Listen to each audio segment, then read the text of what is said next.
dependent origination of liberation. This is one of the suttas in the Samyutta Nikaya, Nidana Samyutta. Nidana is a dependent origination, constant dependent origination, Paticca Samuppada.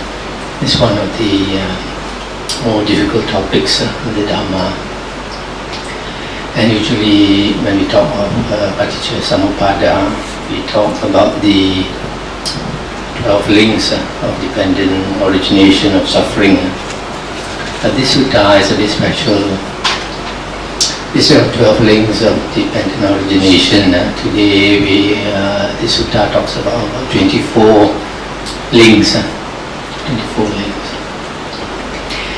And it traces the steps to liberation, how we can become liberated. So it's a very important sutta, and a bit deep. So okay, this sutta in the Nidana Samyutta is the 23rd sutta, so it's Samyutta Nikaya 12.23. At Savatthi, the Buddha said, monks, they say that the destruction of the asavas is for one who knows and sees, not for one who does not know and does not see. For one who knows what, for one who sees what, does the destruction of the asavas come about. Such is body, such its origin, such its passing away, such is feeling, such is origin, such is passing away. Similarly, perception, volition, consciousness is for one who knows thus, for one who sees thus, that the destruction of the asavas comes about. Okay, stop here for a moment to explain what is this destruction of the asavas. Destruction of the asavas is one of the 6 abhinya, 6 higher knowledges. Out of the 6 higher knowledges, 5 concern psychic powers. 5 concern psychic powers. And this one, destruction of the asavas, the meaning is liberation, attainment of arahanthood. Because these asavas are the uncontrolled mental outflows. Our mind is leaking, all of us, the mind is leaking. And basically this leakage is a leakage of consciousness. This asavas can be translated as uncontrolled mental outflows.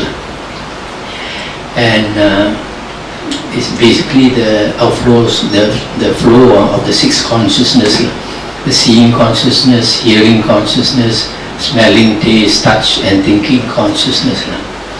So normally these 6 consciousness flows without our control, and this flow is very fierce, very strong, and it's very difficult to stop this flow or even to control it.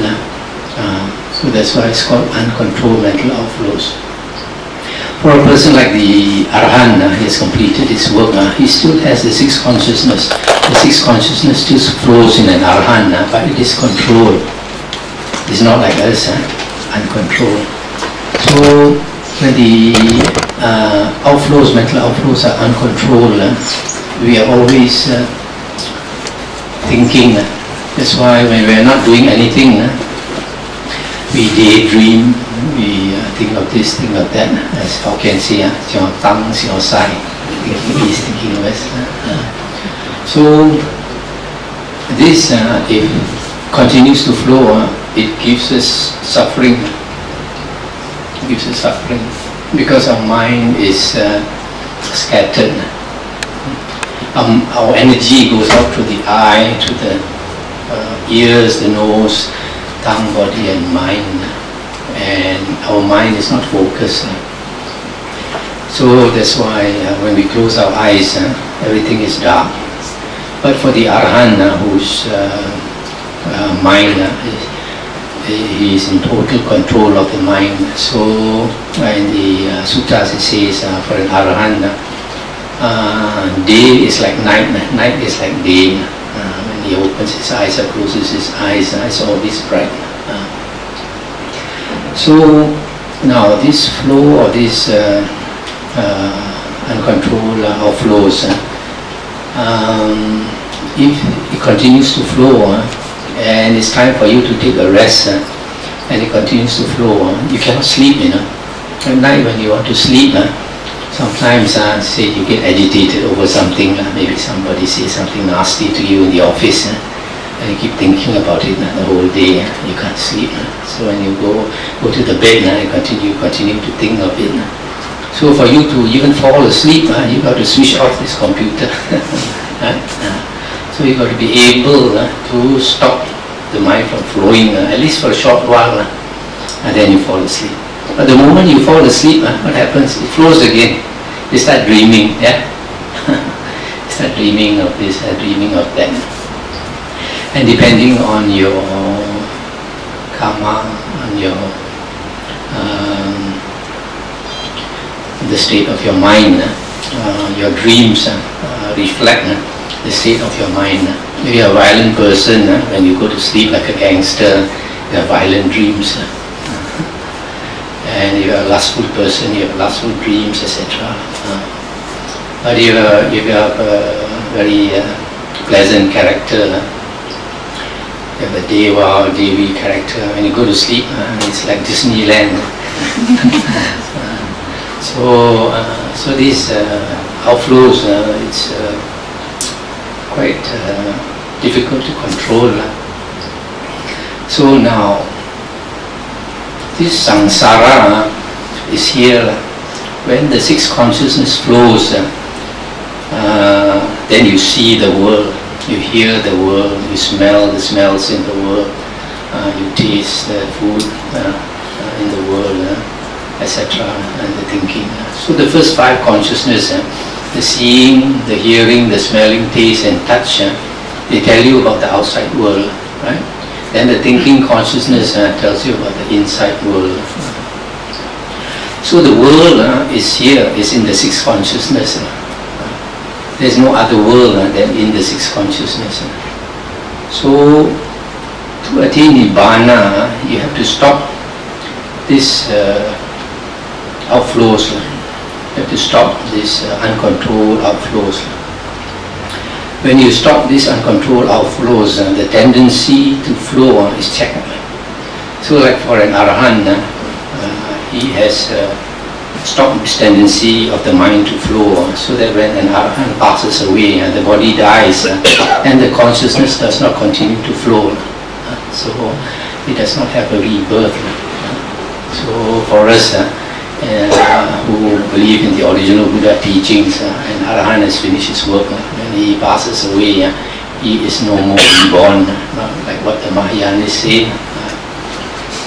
So this is why this destruction of the asavas is liberation, because when you have destroyed the asavas, then you have stopped the flow of consciousness, and samsara is stopped. Samsara is the continued working of consciousness. So that's why the Buddha says in the suttas that consciousness is like a conjurer, a magician who makes you see one lifetime as a human being, and if you have been following the Dhamma, the next lifetime you see yourself as a Deva or a Devi. So consciousness is this conjurer. So this destruction of the asavas is liberation. From here you can see why the jhanas are important. Samadhi. Samadhi, when you attain the jhanas, the mind stops flowing. You are able to control the outflows. At least for the period you are in that jhana. If you are in the jhana for 1 hour, and for 1 hour you are able to stop the mind from flowing uncontrollably. Right? That's why the Buddha says that the jhana, samadhi are the footprints of the Buddha that lead to liberation. Okay. So this sutta says to attain the destruction of the asavas, you have to know and see. And what is it that you know and see? It is the five khandhas, the five aggregates.